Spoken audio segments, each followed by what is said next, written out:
Venezuela ha transitado un camino marcado por la erosión institucional y la denuncia constante de atropellos a las libertades fundamentales.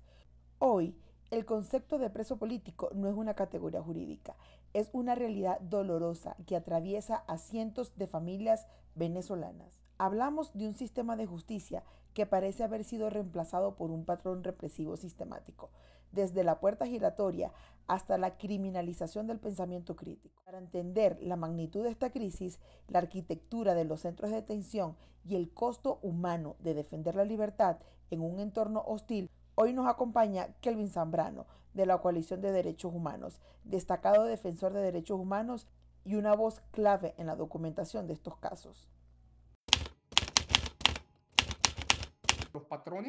Los patrones se han mantenido, solo que estos patrones se han,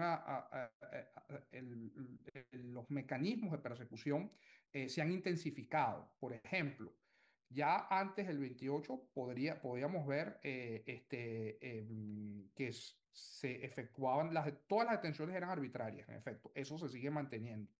Las desapariciones forzadas sí han aumentado exponencialmente de un 30% a un 79% de acuerdo a las estadísticas que nosotros manejamos en nuestra organización.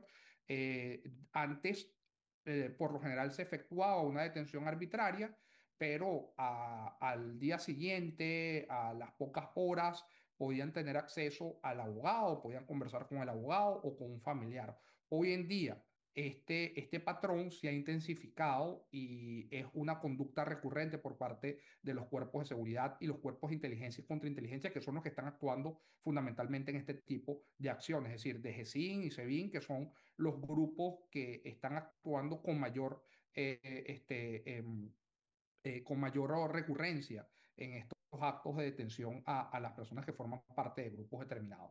Entonces, esto es un tema que las desapariciones forzadas eran por lo general anteriormente de corto plazo. Ahora no, ahora se mantienen. Fíjate que hasta el día de hoy hay personas que se desconocen dónde se encuentran. Eso ha sido dice, bueno, otro de los patrones que hemos visto, personas que han perdido entre 8 y 10 kilos debido a la falta de alimentación adecuada y la falta de insumos necesarios para poder tener una alimentación sana. Y otro tema que también ha sido bastante recurrente ha sido la implementación de las amenazas a lo interno, la persecución a los familiares. Esto ha sido algo que se venía ejecutando, pero no de la manera como se ha estado ejecutando actualmente. Existe ahora, y eso de hecho nosotros lo denunciamos en su momento cuando presentamos el informe de tortura del 2024, la persecución a los familiares de los presos políticos. Por lo menos en el 2024, de cada 5 presos políticos, dos de ellos eran a dos de ellos les perseguían a sus familiares. Hoy en día no. Hoy en día esto es un patrón que se repite de cada 5 a 5. El otro patrón es, bueno, en efecto, que también venía sucediendo, pero que se ha repetido de manera intensificada en todos los casos, es la ausencia de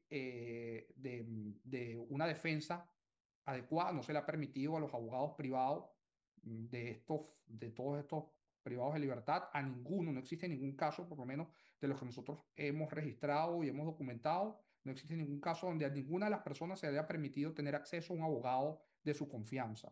De manera que los procesos están viciados de nulidad porque son presentados ante los tribunales de terrorismo, que son los que llevan todos estos casos, y no le permiten acceso a los abogados, incluso a ellos mismos no se les permite tener acceso al expediente para leer cuáles son los motivos por los cuales están siendo imputados. ¿Cuál es el riesgo real que están corriendo los presos políticos actualmente en dado caso un supuesto que Estados Unidos decida ingresar a Venezuela? Bueno, primero que los presos políticos se encuentran en una situación de mayor vulnerabilidad frente a algún ataque extranjero porque precisamente se encuentran privados de libertad en lugares que puedan ser blanco de algún ataque. Porque bueno, por ejemplo, en el caso del SEBIN Helicoide o SEBIN Plaza Venezuela, que es el lugar donde están privados parte de los presos políticos venezolanos.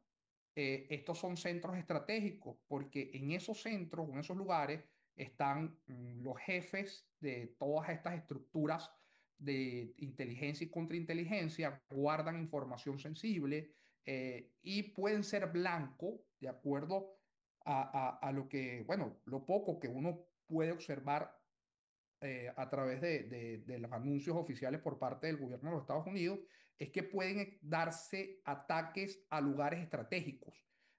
No sabemos cuáles son esos lugares estratégicos, pero presumimos que esos lugares estratégicos pueden ser los centros donde operan, las bases donde operan estos grupos de inteligencia y contrainteligencia que están identificados como parte del cartel de los soles, como parte del tren de Aragua, como parte de la cúpula gobernante y que de ser así, estos lugares son lugares en los que se puedan ejecutar acciones militares estratégicas, porque no solamente estamos hablando de SEBIN, Helicoide o SEBIN Plaza Venezuela, estamos hablando también de DGCIN, donde hay presos políticos también en el DGCIN, estamos hablando de Fuerte Tiuna, en Fuerte Tiuna hay centros de reclusión donde tienen a privados de libertad por motivos políticos, militares fundamentalmente están privados de libertad en estos lugares, y en efecto hay una mayor, aumenta el nivel de vulnerabilidad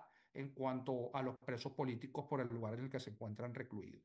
Pero yo me refería, era más que todo vulnerables al mismo sistema venezolano. O sea, que ellos, bueno, te estás metiendo, yo voy a aprovechar de arremeter en contra de ellos. ¿Existe esa posibilidad? Bueno, sí, sin duda, porque es que eso lo hemos visto en la historia. A ver, yo creo que nosotros no podemos descartar, y creo que yo siempre lo he dicho, lo que uno se imagine que no pueda pasar es lo que va a pasar. Porque, a ver, muchos de ellos sienten un gran temor de lo que pueda suceder. Y muchos de ellos sienten un gran temor sobre todo de que las personas que están privadas de libertad eventualmente van a poder ejercer un testimonio en contra de ellos y que estas personas van a ser sancionadas o investigadas dependiendo de las pruebas que se puedan ir recolectando a la hora de que se inicien los procesos de investigación en contra de los perpetradores de graves violaciones a los derechos humanos.